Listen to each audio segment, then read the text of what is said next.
Sir, शिक्षा मंत्री चंद्रशेखर जी का कल प्रतिक्रिया। देखिए, हमारी प्रतिक्रिया ये है कि किसी की भी आस्था पर आदमी को प्रहार नहीं करना चाहिए, चाहे वो छोटा हो, बड़ा हो, कम समूह का हो या बड़ा समूह का हो। और हिंदुस्तान आज नहीं, बहुत पूर्व से, प्राचीन काल से आस्था का देश रहा है। यहाँ पर विभिन्न मत मतांतर के लोग अपनी अपनी इबादत किया है, अपनी प्रार्थना किया है, अपनी पूजा किया है। तो जहां तक राम मंदिर और राम पूजा या राम जी का जो ये सिंहासन होने वाला है, बनने वाला है, और जिस पर रामलला विराजमान होंगे, तो ये बहुतों की आस्था का चीज है, लाखों लाख लोगों का आस्था का सवाल है।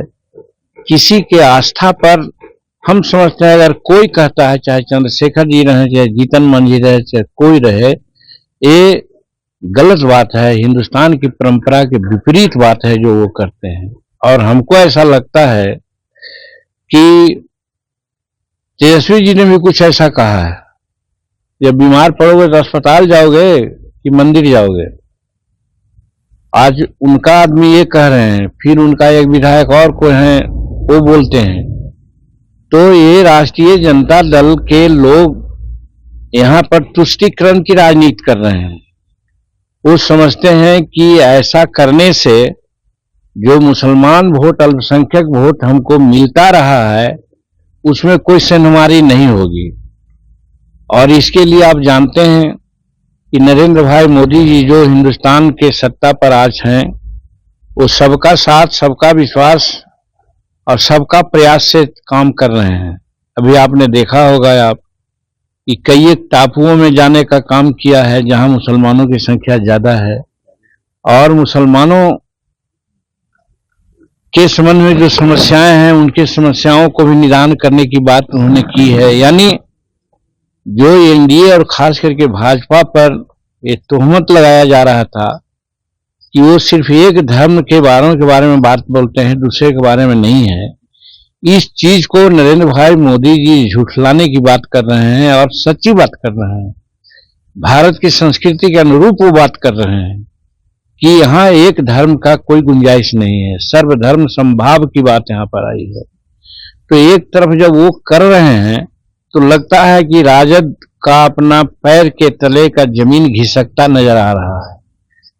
सिर्फ इनका आधार यहाँ पे सिर्फ एक जाति विशेष का है, और जाति विशेष में भी प्रबुद्ध लोगों का नहीं है, जो पढ़े लिखे लोग नहीं है उनका बैकिंग विशेष है। और माइनॉरिटी का उनका आंख मूंद करके प्रश्न आ रहा था कि भाई भाजपा में जाएंगे तो हमको खतरा है, और एनडीए के लोग दिखलाना चाह रहे हैं। और बात भी सही है कि एनडीए के शासन में कहां क्या ऐसा कोई काम हुआ, सांप्रदायिक दंगा हुआ, या मुसलमानों को कहीं कोई और उनके अधिकारों से वंचित किया जा रहा है, ये सारी बातें तो ही नहीं। बल्कि आज मुसलमान के जो महिलाएं हैं, जो 3 तलाक का मामला को सेटलमेंट किया हमारे नरेंद्र भाई मोदी जी, तो मुसलमान महिला में हम समझते हैं 70-80% महिला आज भाजपा के समर्थक हैं।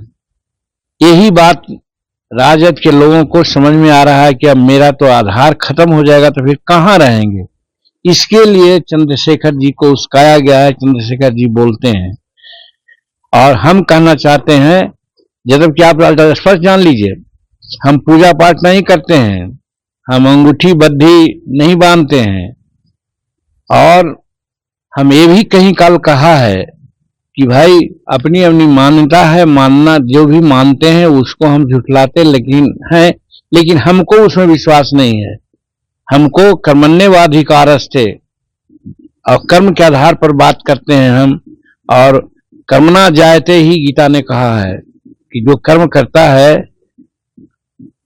उसी के आधार पर उसको मिलता है, फल मिलता है। जैसे रामायण में भी कहा है कि कर्म प्रधान विश्व करी राखा, जो जस करहि सो तस फल चाखा। तो फिर मंदिर मस्जिद और ये सब चीज की बात को हम कैसे कहें कि सब लोग पूजा करें? लेकिन जो पूजा करता है उसको हम प्रणाम करते हैं, तुम्हारी आस्था है भाई, तुम करो। तो इसलिए राम मंदिर और रामलला का जो 22 तारीख को वहां प्रवेश होना है, वह स्थापित होंगे, उस पर अगर कोई उंगली उठाता है तो सीधा मेरा कहना है कि वो राजनीतिक तुष्टीकरण की बात करता है और कुछ नहीं। ये अतरी का विधायक हो रहा है। यही सब गलत बात कह करके जनता को भरमाने की बात करते हैं। आप देख लीजिए 22 तारीख तक एक पत्ता भी कहीं नहीं डोलना है। हिंदुस्तान के जितने भी लोग हैं धर्मपरायण हैं, आस्था में विश्वास करते हैं, बल्कि ये कह करके उन्होंने सतर्क किया है। इसलिए जितने राम भक्त लोग होंगे सब सतर्क हो करके और दूसरे की बात को सहन करके उसके प्रतिकार न करते हुए सब रामलला का दर्शन के लिए 22 तारीख को जाएंगे। कहीं एक पत्ता नहीं हिलेगा, हमको ऐसा विश्वास है। ये बद्रुद्दीन अजमल हैं, उनका काम है, उनका फीलिंग है, उन्होंने कहा है, उससे मेरा मतलब नहीं। लेकिन हम जान रहे हैं कि अयोध्या में बहुत से मुसलमान भाई और बहन वहां पर आएंगे और अयोध्या में खुद जितने बाजार दुकान सब है उस समय वहां मुसलमान भाई बहन ही लोग लगे हुए हैं लोगों की सेवा में। तो वैसी परिस्थिति में बद्रुद्दीन साहब का कहना वो अपनी बात है और उनकी बात समझ तो मुसलमान भाई मान जाएंगे, ऐसा मुझे नहीं लगता है।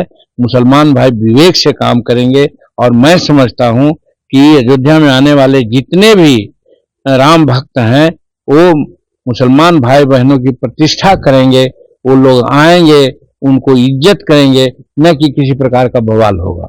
सर ये इंडिया इसमें तो आप लोग हमसे पूछते हैं तो हमको तो हैरत लगती है।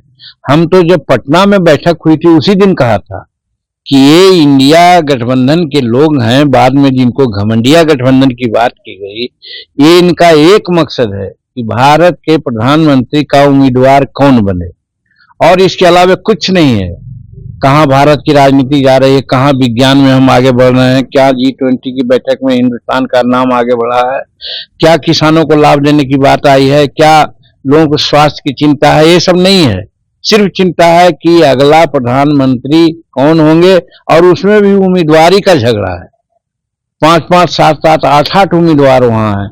तो अनेक जोगी मठ उखाड़ की बात होती है, मठ उजाड़ की बात होती है। वैसे ही एनडीए में अनेक योगी हैं जो प्रधानमंत्री के उम्मीदवार हैं।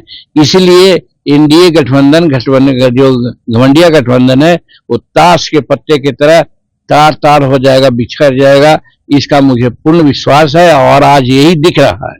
एनडीए में सीट शेयरिंग का क्या फार्मूला तय हो रहा है? तारीख तक सब लोग देख रहे हैं, सब पार्टी के लोग देख रहे हैं कि 14 तारीख तक कुछ नहीं बोलेंगे। तो एनडीए के लोग भी लगभग यही सोच रहे हैं कि उन लोग क्या करते हैं पहले देख लें, उसके बाद बात करेंगे। तो जो कुछ होगा एनडीए में भी 14 तारीख के बाद ही कुछ बात होगी। अभी कुछ नहीं, अभी सब अपना अपना प्रयास कर रहे हैं एनडीए की जीत के लिए, कैंडिडेट के लिए जीत के लिए नहीं, पार्टी की जीत के लिए नहीं। भाजपा भी कर रहे हैं तो एनडीए की जीत के लिए, हम लोग भी कर रहे हैं तो एनडीए की जीत के लिए।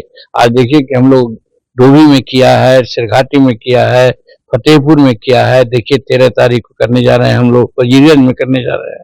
18 तारीख को हम लोग दिल्ली में राष्ट्रीय बैठक करने जा रहे हैं। ये सारा कवायद हम लोग एनडीए की जीत के लिए कर रहे हैं। ठीक है। नमस्कार, मैं हूं मानक गुप्ता। अगर आपको हमारा ये वीडियो पसंद आया हो तो इसे लाइक और शेयर जरूर करें और हाँ, हमें सब्सक्राइब और फॉलो करना ना भूलें ताकि आप देश और दुनिया की कोई खबर मिस ना करें। तो जुड़े रहिए हमारे साथ और देखते रहिए न्यूज़ 24।